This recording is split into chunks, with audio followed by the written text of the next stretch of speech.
We mama ndio umekaa hapo hapo. Ndio umenikuta hapa vipi? Mama, toba. Haya mama, kile kitu gani? Subhanallah. Yule ndo mpagaji wako mpya. Mama yule mke mwenzako. Hata kuvaa vile ndo nini?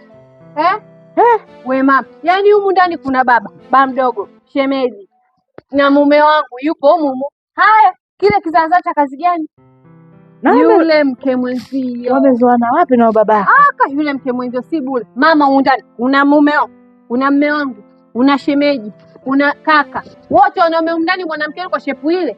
Kaka zangu, mimi simtaki. Namsubiri kwa hamu. Hapa namsubiri. Wewe tena hapana. Yule. Kwanza kaka nini? Au ndo alipo? Kaka wewe basi Mungu anapendelea wewe mama, sio kweli. Mimi kwa uzuri yule ananizidi yule. Ananizidi uzuri mama yule. Haya Mungu kwani kanifanya hivi? Kwanza umeniona ya miguu. Nimekuona. Shoga yangu nimeenda kugonga Isa tu mambo kali. Mama Shabani. Nataka nikuulize. Umelipa kodi ya miezi mingapi huko ndani? Miezi 6. Sasa nakwambiaje? Huyo uliompa hela akakutafutie nyumba. Hii nyumba sio ya mwanamume. Ni ya mwanamke mvaa kanga na meno.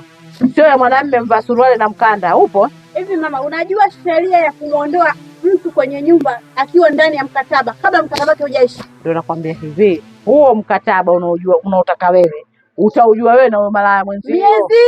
Miezi 3 nikae, nitulie, nijiandae taratibu, nirelax. Sasa hiyo miezi 3 utaenda kukaa kwa huyo aliyekazo sheria zake. Sawa? Sio una sheria kama hiyo. Kwanza kwa kipi? Tulizana na watu sababu sijaletwa na nyie, alonleta ndo atanipigia kelele. Kaomba kitu gani? Kaomba kukupa shida. Tembea vizuri, usibomoe ukuta huko. Muone kwanza anapojitikisa ovyo, muangalie. Yaani mama unakaa na mtu namna hiyo. Jamani sasa tubomolea na ukuta. Mwangalia anaposukuma geti wewe.